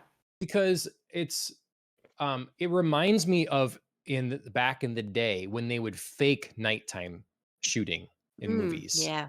They're shooting clearly in the day, but they're putting filters over the lenses and stuff to make it look blue and stuff. Yeah, Day Mhm. for Night Allen says. That's what it looked like. It's like, so you're not getting any contrast anywhere, Yeah, you get so it's nothing. just flat. Yeah. And I don't know if this is, again, hiding special effects, if this is prioritizing for only the specifically calibrated type of viewing experience in the dark that they're hoping for, or if this, if this is, is this actually a choice or is it for the effect? I don't know. I don't know. But because I'm not ready to sit and believe them for sure. Oh, this Yeah. is our cinematic vision that we had. I'm trying to log in now on my laptop because it's plenty bright in here, and my laptop is Mm, probably the um, best thing I have in terms of viewing whatever. And sure. if I get to it in time, I'll see what those scenes look like and stuff. Sure.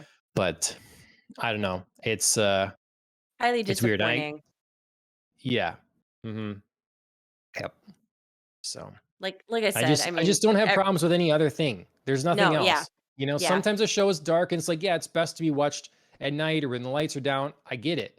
But I've just never had Yeah. this kind of issue. No, So, yeah, this isn't even dark. This is just like a blanket. It's horrible and it distracts from what I think is otherwise a very solid episode. And it's too bad. mhm. Let's see.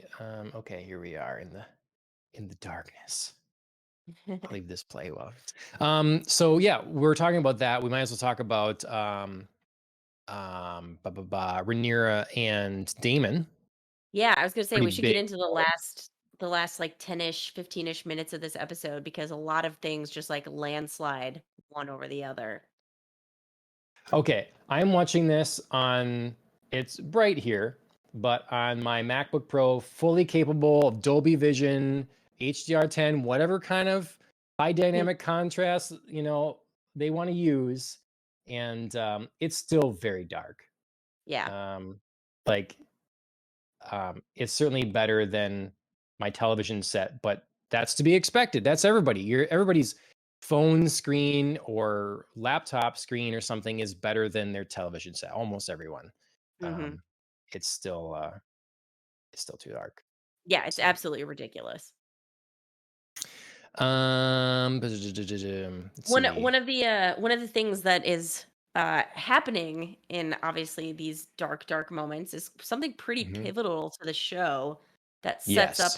how the closing of this episode goes, which is Damon and Rhaenyra finally admit and act on being the important adjective here, Yes. or the important action here, act on their attraction for each other.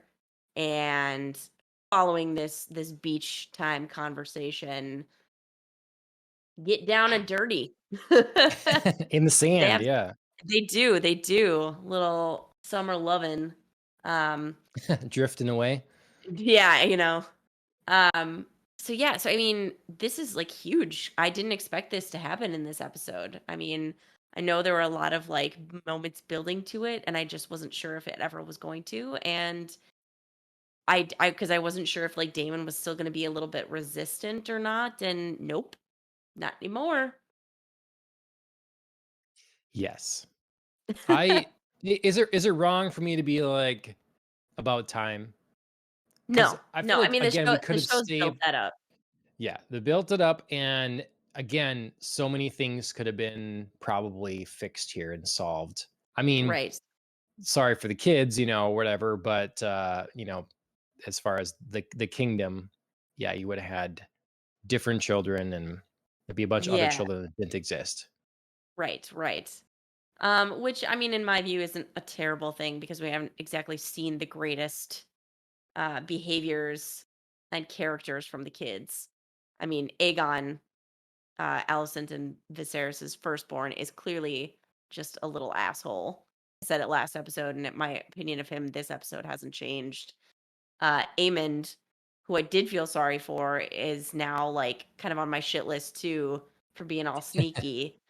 Helena's not bad, but we just don't really know anything about her. She's just kind of been like Yeah. side piece character.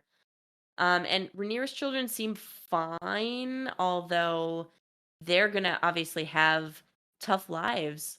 Because Yes. everybody tries to like buy into this, like they're Laenor's children, but we really know they're Harwin's. but hey, don't ever really actually admit that or grieve for your father who just died, because then that would be admitting that that's your real father. So basically, live a lie. Yep. So, yeah, so Yep. it's just kind of, like, really sad for all these kids, and yeah, like you Yep. said, a lot of things, and I think the show kind of points out that a lot of things could have been solved if, everybody wasn't so like, "Oh my god, Damon and Rhaenyra can't marry for, like, a no apparent reason. We're gonna pretend that, like, them being uncle and niece is something horrific and not to be thought of, but hey, on the flip side, Otto Hightower suggests that she marry her own half-brother, and then later Right. on, like, pushes Alicent to engage her literal own direct first children to each other, because that Right. little tidbit was slipped in that Aegon and Helena are betrothed, which, Right. has anyone checked on that poor girl? Like, I don't know that she I don't know that she's gonna be happy about this, and I don't know that she really Well, even gets it, because her was mental that state is something to be questioned. for sure, or was that suggested No, that was as a definitely that was like a Aegon and Helena are gonna get married. okay. I Yeah. definitely wrote it down as, like, it's like a thing, they're betrothed to each other. Fun. Yeah. Yeah, So fun. everybody wants to pretend like Damon and Rhaenyra is this, like, horrible, incestuous, like, awful thing when that's just, like, a really convenient excuse to keep them apart? Question Yeah. mark. Yep. So, So, I don't know. Yeah. I liked that it finally happened. I liked yes. our wedding ceremony here and stuff. Yes, clearly That meant that to was be harmonious. legitimate. You know what I Yep. mean? It's the only, like, real ceremony that we've seen go off without a hitch. Yeah. I mean, we never saw Alicent and Viserys actually get married. And then, the wedding that we were supposed to see, Laenor and Rhaenyra, was obviously just like big feast interruptus, and then like a quickie, like back alley kind of ceremony with just like a small circle of people. So this is clearly Yep. meant to be like the legit marriage of the show. Yep. Um, I guess there's one other thing. Well, okay, two other things. I want to like for sure. Just what do you think of the scene at the end? The big family around the fire, and we got the Yeah. um Allison trying to stab Oh yeah. Rhaenyra, and like the commanding Sir Chris and Cole to like take Yeah. the eye of Oof. someone, and then Oof. you got, Nasty. it just all Nasty. looks everywhere like who's gonna do what here. Yeah. And finally, I'm gonna do it myself. Yeah. Um, how would you like how that scene all went down? I loved it because it was sort of a coming down off her high horse moment for Alicent, and people did get to see that, like, she's not perfect, obedient little queenie. She can be vicious and violent and unreasonable. Because, yeah, I mean, it's certainly reasonable for you to be mad about your kid losing an eye and want, you know, some sort of, you know, not retribution maybe, but just like addressment of that, and not just like, boo, it's an unfortunate accident, because Viserys did gloss over it. But at the same time, like ordering a grown man to go take a small child's eye, Yeah. that I think for a lot of people, pardon the expression, was very eye opening. In terms of seeing, aha, I told you the puns, man, they get me. Um, it was very eye-opening in terms of, like, people seeing Alicent as not just, like, this non-threatening little mousy character. Whether that's good or bad for her in the future in terms of, like, inspiring fear, and using that to her advantage is maybe a good thing, and then also for them understanding that, like, she is ruthless and maybe not someone to just, um see as morally high or above everybody else or above the fray. You know what I mean? Like, she Yeah. just sort of had a reputation for, like, let's, come together and be peaceful, and I'm a good, dutiful little wife. And now everybody's like, whoa, like, she tried to Yep. get her knight. Not only did she disobey Viserys, but she also tried to get her knight to attack a child. So, And you can not see how great. maybe your kids are turning out this way. We saw a little bit of that in the last Right. episode or whatever, but just like the kind of pressure she's putting on them, the sort of way that Right. she talks to them and talks poorly about everyone else in their Yeah. family. Yeah. It's kind of that thing where really, using them as a vent place to vent and to lay my burdens upon you. Yeah, you're gonna Right. have some problems, and you see how they differently rebel. Maybe the Right. daughter is like pulling herself inward, and that's how she manages. And then the other kid is like, F all this. I'm after women. That's my kind of thing. And then the other one's like gets, takes it very seriously, I Mhm. guess, and then the bullying on top of that's not helping out. So, Right. yeah. Um, the giant ploy. We can't get married. Yeah.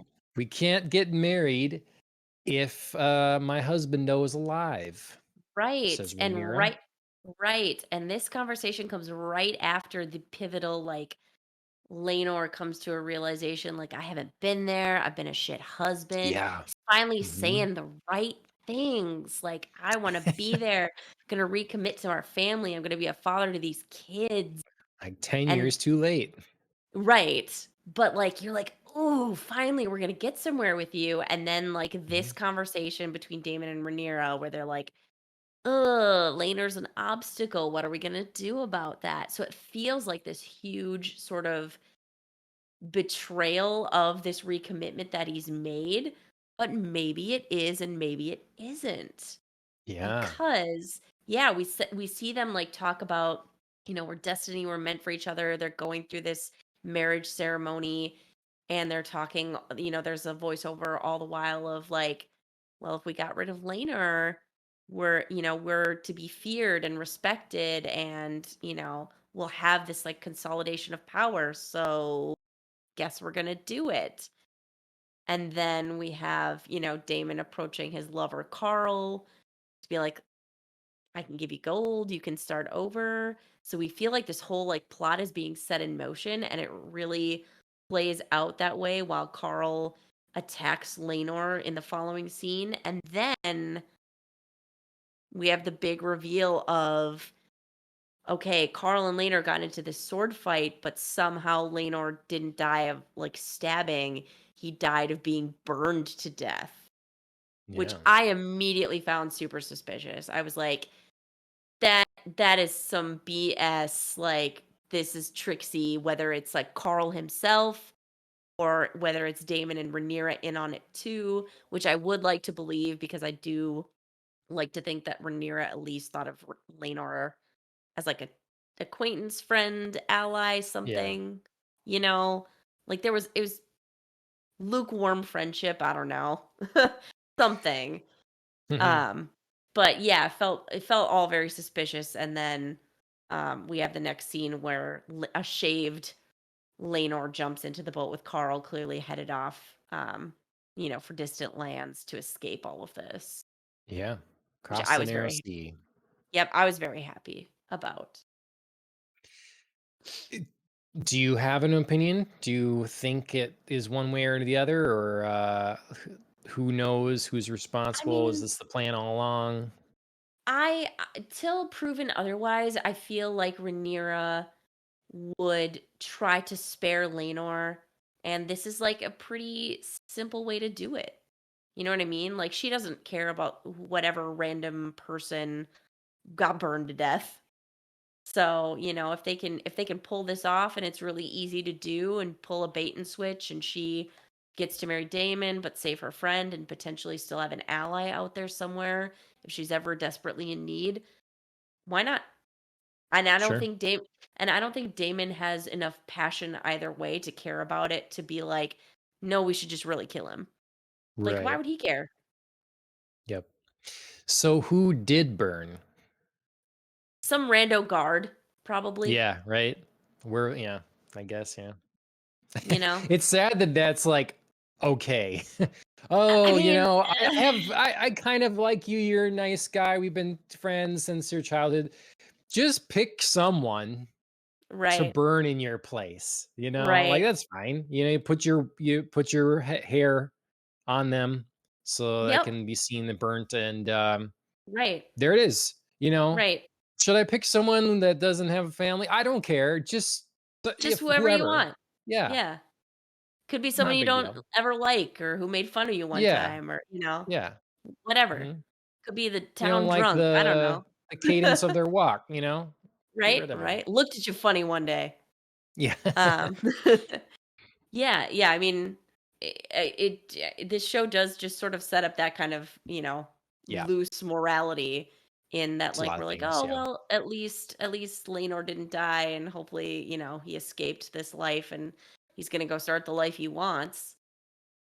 I mean, And watching sorry, some Cyberpunk, rando guy right. it's all kinds of stuff, like Right. not not good. Not good.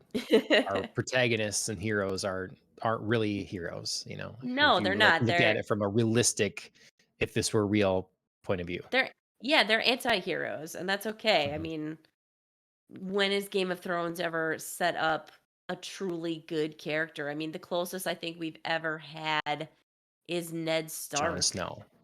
Okay. Well, Yeah. yeah, Jon Snow too, although he's done some stuff, but Ned Stark, I would say, is the closest thing we've had to like somebody who's always really trying to do the right thing. Yes.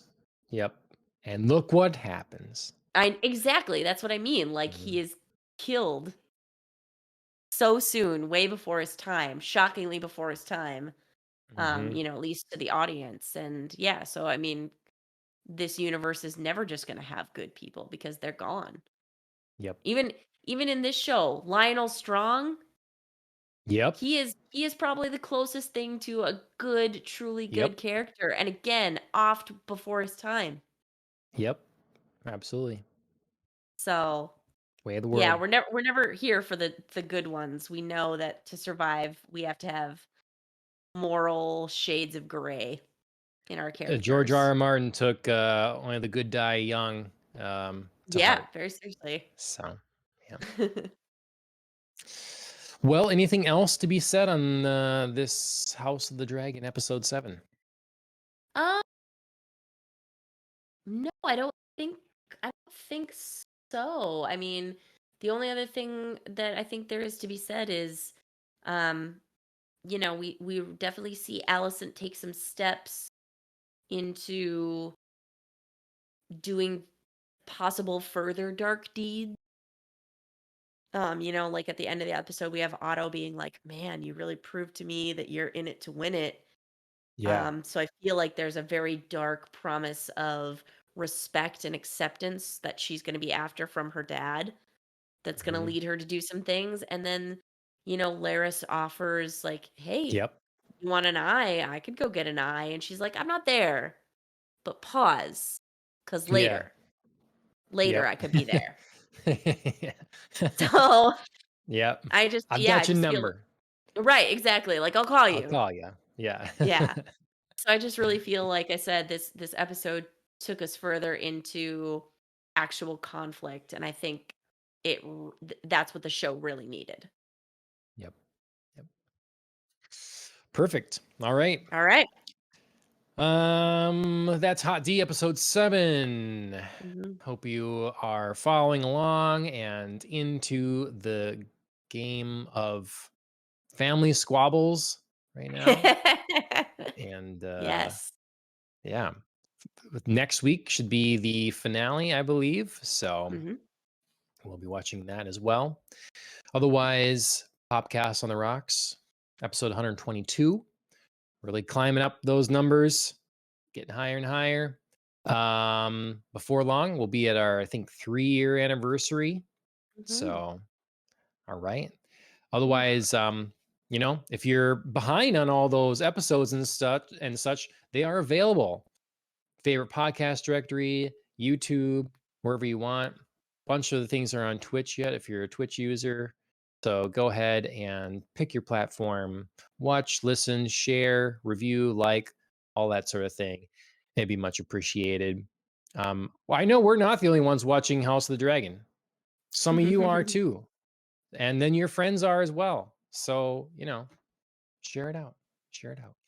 Um, our theme song is written by Killing the Flower. They're on Instagram, YouTube, and Spotify. So go ahead and check them a look. And otherwise, that'll do it from us. Thanks again, Andrea, and we'll see you next week. All right, sounds good. Cheers, everybody.